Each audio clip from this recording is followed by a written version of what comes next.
Hello guys, मेरा नाम काव्या है और मैं एक मेकअप आर्टिस्ट हूँ। तो फिर से मिला था हमें डेस्टिनेशन शादी का काम और हमें जाना था ऋषिकेश। तो हम सुबह जल्दी उठ के चल दिए थे ऋषिकेश की तरफ। चलते चलते रास्ते में हो गई थी धूप और हमने पकड़ा था जंगल वाला रास्ता ताकि हम लोग जल्दी पहुँच जाए। तो मैंने जंगल की सभी चीज़ों को रिकॉर्ड करने की कोशिश करी है।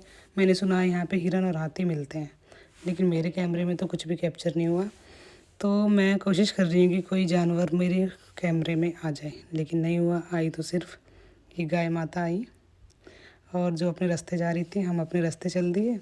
फिर जंगल के बीचों बीच एक हलवाई की दुकान दिखी जहाँ हमने थोड़ा सा नाश्ता करा।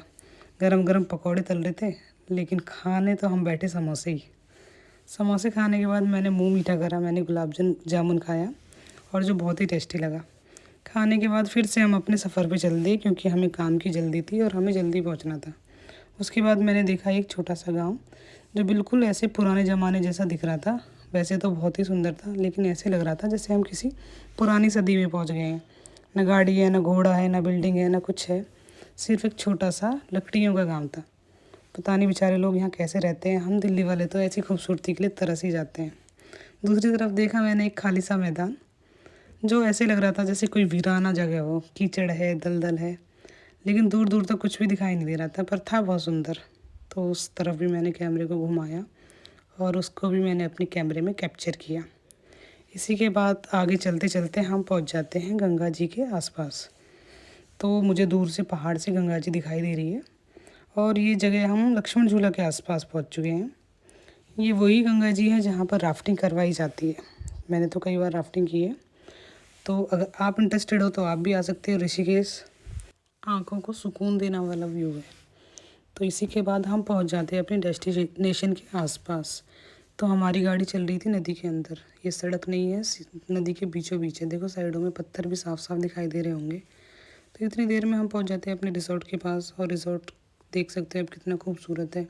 दूर दूर तक खुली खुली जगह है और उसी के बीच में बहुत सारे कैंप्स बने हुए हैं, जिसमें से किसी एक में हमें भी रुकना था और हमें अगले दिन अपने डेस्टिनेशन पे पहुंचना था जहां हमारा काम है, जहां हमें डेस्टिनेशन वेडिंग शूट करनी है, मुझे मेकअप करना है और टीम को काम करना है।